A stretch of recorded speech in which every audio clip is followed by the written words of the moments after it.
Don't spit on me. I'm not spitting you on. Salamat to me. Don't talk to me. Go away from now. Holy shit, chicken. Go away. Medyo late na tayo, pero medyo mainit-init pa. Mukhang Bombay no? Oh, parang. Pero sa Hindi- Hong Kong daw to eh. Pero di ko masyad naamoy sa video. Pero mukhang... Kailangan may singit yun no? Sige, hindi ko tatanggalin yun.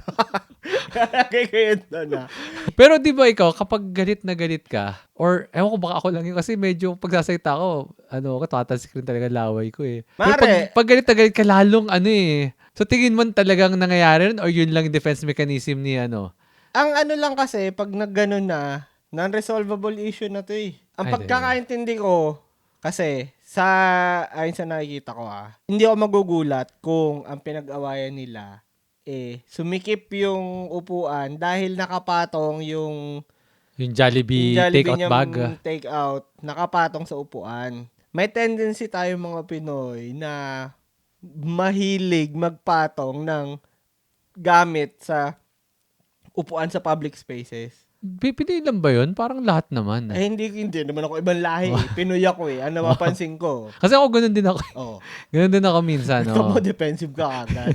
Pero may tendency tayong magganon. Pero pag nakita kong, kunyari, kung nasa bus ako or sa dati, kung nasa train ako ganyan, pag nagpo sa pintuan, I'll be respectful. Kukunin ko agad sa yung yung gamit ko, lalagay ko agad sa lap ko. Ano yun? GFY. Anong GFY? Good for you. Okay. Karamihan ng tao, hindi ganon. Hindi naman laging ang isip nila makapanlamang.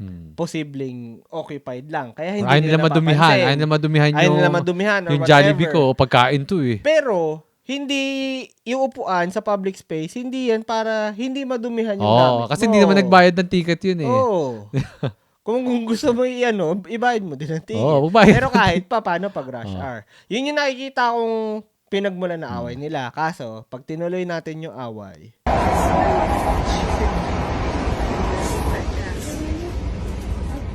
Please don't discriminate me. I should call you out when you are fat. Tumigil ka na. Tumahimik din. di ba? So, nag-aamok tong Personalan si na. Manang eh. Kung tama yung pagkakaintindi ko, kampi pa ako sa kanya. Hanggang doon.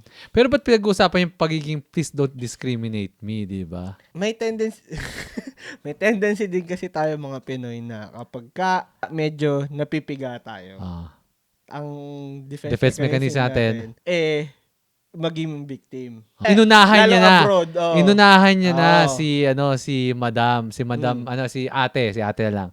May mga naging katrabaho na ako na ganyan, na pagka nahuli sila, sa kung anong ginagawa nilang kalokohan sa trabaho. Kunyari, nahuli sila nagtatagalog. Nahuli sila nagtatagalog sa trabaho. Para usually ganun eh. Sa dami kasi ng Filipino dito, hindi na siya masyadong big deal eh. Pinapabayaan kasi dati siya kasi ng parang naging big deal. Kapag kami na nag-uusap, nagdi-discriminate na naman tong boss natin. Parang, diba? Yun ang unang Yun yung, pero kasi, mukha siyang discriminatory kasi about siya sa language. language. So magmumukha siya talagang discriminatory. Kahit may mali kayong ginagawa na nag-uusap kayo sa harap ng pasyente, magmumukha siya talagang discriminatory. Meron akong naging katrabaho, kasabay ko siya bago kaming employee. Ang bagal niya magtrabaho. May oras yung trabaho namin. Yung inoorasan yung kada galaw mo. Nung hindi na siya palalampasin ng training period, nung hindi siya pumasa ng probation, di sinabi na sa kanya na hindi siya mare-regular. Ang unang sagot niya, is this because I'm Filipino? Matanda na to. May katandaan na.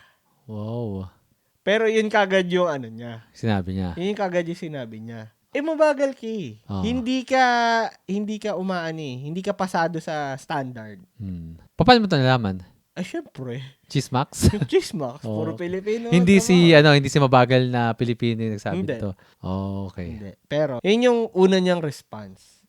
So, may tendency din tayo magpa-victim. So, ngayon, ito si Manang. Tawagin natin si Manang tsaka si ate. Si Manang, inunahan na niya. Ngayon, doon ako hindi tsaka tumahimik na eh. Oo. Kahit si Manang nagmamambol pa ng... alam mo naman pagkagigil. It's not discrimination. Can you please shut up? Can you please get lost? My don't space there. You don't care. If you wanted to move, then you move. I can't. You're still in the way. The fat woman is still in the middle. And then you change your face. Duh. The fat woman. Ang sexy mo, ha, Manang, ha? Ang sexy mo. Kampihan, syempre rooting ako para dun sa kay ate. Rooting ako kay Kabayan. Kay Kabayan. Pero talo siya sa exchange eh. I think change your face. Anong klaseng comeback? Yun niya, comeback Ang ganda yun. ng comeback niya eh. Kaya, Ang ganda ng comeback mahina yung, mahina yung comeback. si Ateng mahina ang, Hindi ko gusto yung comeback. mabagal lang ang kanyang pathetic. utak. Ang pathetic ng comeback niya. The Germany chicken. Wonder why you're fat. Oy, kalma ka lang, Mali ha. ba? Mali ba? Hindi naman lahat na kumakain ng Jollibee, matataba. Paano ko sa kanya lang yun? Malay mo, dadalhin niya. Sunday siguro. Mare. Merong Pero- get together. Hindi, ayaw niya kasi paawat. Yun niya, Ayaw niya paawat. Payapa na sana eh. So far, wala pang panalo, wala pang talo eh. So far. Kumbaga, pwede ko pang, kung gano'n niya yung case, yung sasabi mo, kung ginagamit niya ni Ateng yung upuan ng iba para patungan ng gamit niya, pagbibigyan ko pa si Manang eh. Pero medyo, parang 2 strikes na eh. Sinong panalo sa heaven? Sa heaven, ay si Ateng. Si Ateng. Ateng, panalo siya sa heaven. Pero So sinong far, panalo sa earth? sa earth, exchange. si Kung si sa Manang. exchange, sa court of public opinion. Sa Manang, kung ako maririnig ako, kaya hindi ako Pilipino, maririnig ko yung conversation nila, matatawa ako eh. Oo. Na parang tinalo ka ni Manang. Tingin ko pa rin sa kanya, kupal siya. Kupal. Yung Pero ang palitan, lakas niya mang kupal, Ang lakas niya mang kupal, lamang siya sa mas maganda yung angles niya. Oo. Kung kung rap battle to, mas maganda yung angles niya. Ayan. Maganda yung rap. You don't care. Maybe you don't have your money to buy challenge. That's why. I don't work here as a domestic helper like most of you. Excuse me, I'm not a domestic helper. I said like And most whatever. of you. Do you Whatever. understand English? You know what, ngayon ko lang narinig yung part na yun. Sabi niya na, siguro wala kang pera pambili ng Jollibee chicken, sabi ni Ateng. Kaya pala doon pumasok yung pagiging domestic helper. Parang, ako para sa akin, weak pa rin yun Weak pa rin Ang weak yung, nung comeback ang niya. weak nung comeback na. Ang weak nung comeback Wala kasi, parang pambata na, wala kasi pera. Parang yun yung mga ng mga mayayaman eh. Kasi low hanging fruit din naman yung Yung banat ni Manang, di ba? Ni Manang. Mga Bombay no? Medyo May mga amoy. Bombay, alam ko. Pero, alam mo yun, medyo kasi, kupal siya kung kupal, ang sama pakinggan. Pero yung creativity. 10 puntos. Oo. Pero parang hinukay ni Ating yung hukay niya doon sa kung bakit niya pala sinabi yung domestic helper. Kasi pinasok na niya yung finance.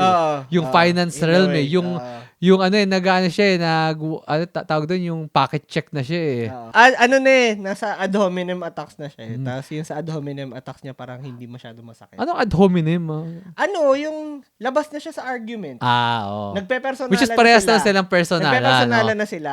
Pero ang hina nung mga bitaw niya. Yan yung naalala ko sa mga pelikula, sa mga street children. Yun yung mga sagot ng mamaya, kasi wala kasing pera. Oo. Pero yung mga medyo mahirap, ang lalakas mag-asar, di ba? Kaya sa school, meron kang sosyalin dyan, tapos meron kang isang loko-lokong estudyante. Yun yung banat lagi ng mga may pera eh. Ay, wala ka naman pera, pangit, hindi mo sarap. Yun lang yung banat alam nila eh. Na parang mahina eh, yung mga status which is magulang naman nila yung may dahilan kung ba't may pera sila, di ba? Hindi, tsaka yung mga lower status na bata na yun. Alam na nila yun eh, hindi na bago sa kanila yun. Tingnan mo, masaktan ako na wala kaming pera, na wala akong pagkain ngayon. Sasabihan niya walang pambili si Manang. Paki naman niya. Kung meron siya talagang pambili, ayaw lang niyang bumili. Oo. Tsaka ba't ako bibili ng bibili na lang ako ng curry ko. Yung mga Pilipino eh. Kung Bombay nga siya. Anyways. I said like most of you. I didn't say you particularly.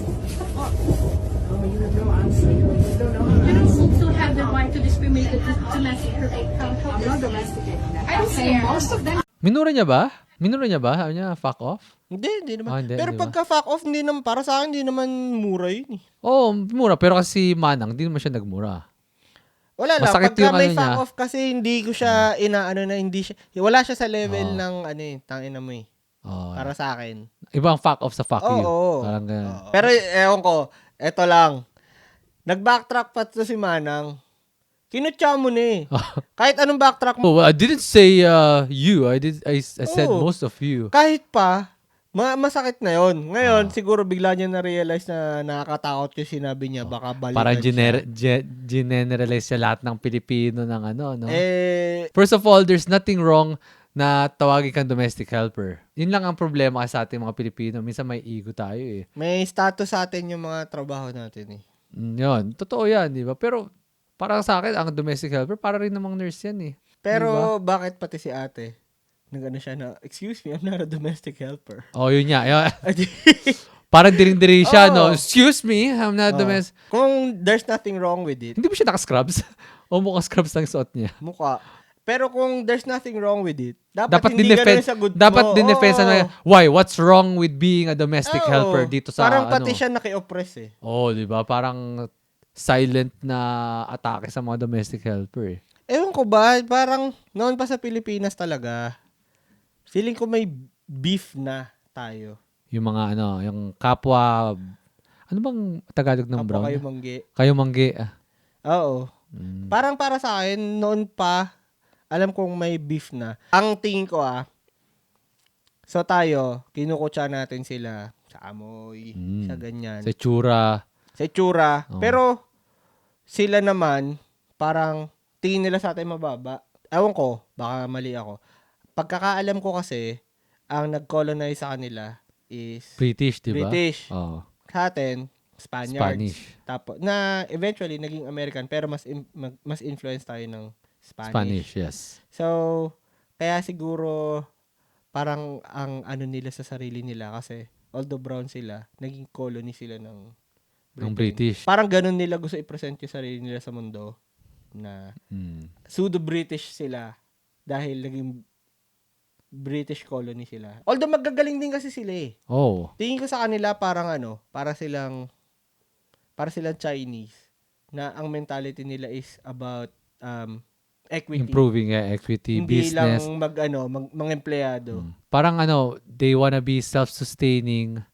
Parang they wanna be successful by themselves. Parang, May business mindset din sila. para din sila mga Chinese. Parang kahit yung mga empleyado sa kanila, yun ang parang ina-aspire nila. For now, employee.